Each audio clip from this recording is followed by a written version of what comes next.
ബില്ലുകളിൽ തീരുമാനമെടുക്കുന്നതിലെ രാഷ്ട്രപതി റഫറൻസിൽ സുപ്രീംകോടതിയുടെ സുപ്രധാന തീർപ്പ്. രാഷ്ട്രപതിക്കും ഗവർണർക്കും സമയപരിധി നിശ്ചയിച്ച രണ്ടംഗ ബെഞ്ച് വിധി ഭരണഘടനാ ബെഞ്ച് തള്ളി.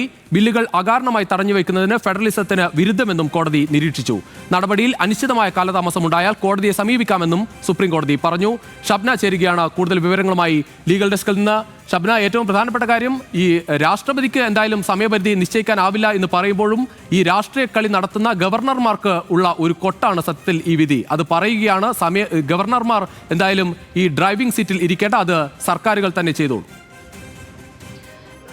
രുചീഷ്, ഇതുമായി ബന്ധപ്പെട്ട് നമുക്ക് കൃത്യമായ ഒരു വ്യക്തത വരുന്നത് ഈ സമയങ്ങളിലാണ്. കാരണം സുപ്രീം കോടതിയുടെ ഈ നിർണായകമായ നിരീക്ഷണം എന്തെന്നാൽ, ഒന്ന്, ഇത്തരത്തിൽ ബില്ലുകളിൽ സമയപരിധി നിശ്ചയിക്കുന്നത്, അതായത് ഗവർണറോ രാഷ്ട്രപതിയോ ഏതെങ്കിലും നിയമസഭകൾ പാസ്സാക്കുന്ന ബില്ലുകളിൽ സമയപരിധി നിശ്ചയിച്ചുകൊണ്ട് തമിഴ്നാട് സർക്കാരിൻ്റെ കേസിൽ ഒരു രണ്ടംഗ ബെഞ്ച് വിധി പ്രസ്താവിച്ചിരുന്നു. 3 മാസത്തിനുള്ളിൽ ഇത്തരത്തിൽ തീർപ്പ് കൽപ്പിക്കണം എന്നതായിരുന്നു രണ്ടംഗ ബെഞ്ചിൻ്റെ വിധി.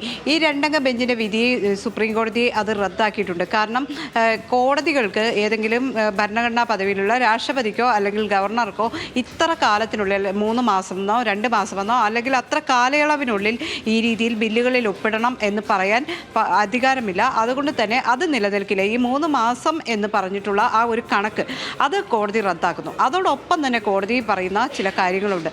ഗവർണർമാരോ അല്ലെങ്കിൽ രാഷ്ട്രപതിയോ ഏതെങ്കിലും തരത്തിൽ അകാരണമായി ബില്ലുകൾ തടഞ്ഞു വെക്കുകയാണെങ്കിൽ അതിൽ ജുഡീഷ്യറിക്ക് ഇടപെടാം. കാരണം ഏതെങ്കിലും കാരണവശാൽ ഈ ബില്ലുകൾ ഒപ്പിടുന്നില്ല എന്ന് സംസ്ഥാനങ്ങൾ ആവശ്യപ്പെടുകയോ അല്ലെങ്കിൽ സുപ്രീം കോടതി ഇത് ഇടപെടണം എന്ന് സംസ്ഥാന സർക്കാരുകൾ ഹർജിയുമായി കോടതിയെ സമീപിക്കുകയോ ചെയ്താൽ കോടതിക്ക് ആ വിഷയത്തിൽ ഇടപെടാം എന്ന് തന്നെയാണ്.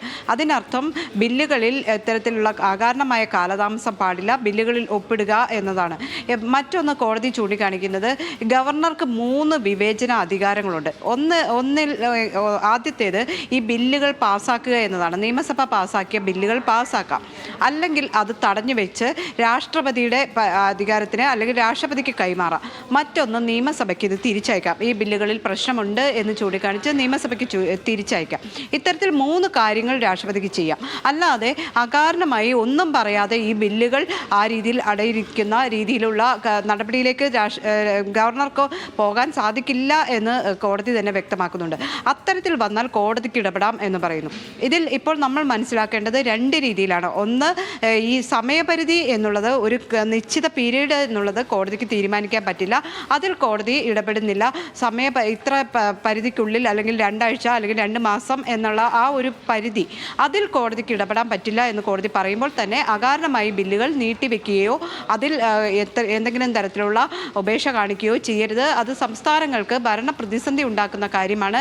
സംസ്ഥാനങ്ങൾക്ക് തന്നെയാണ് ഏതായാലും ഇക്കാര്യത്തിൽ അധികാരം. കാരണം സംസ്ഥാനങ്ങളാണ് ഇതിൽ ഭരണം നടത്തേണ്ടത്, ഇത്തരത്തിൽ ബില്ലുകളിൽ പാസ്സാക്കേണ്ടത് തുടങ്ങിയ കാര്യങ്ങൾ. അതിൽ ഒപ്പിടുക എന്ന നടപടിയാണ് ഗവർണർ ചെയ്യേണ്ടത്. ഗവർണർ ആ രീതിയിൽ ചെയ്തില്ലെങ്കിൽ സംസ്ഥാനങ്ങളിൽ ഭരണ പ്രതിസന്ധിയിലേക്ക് പോകും.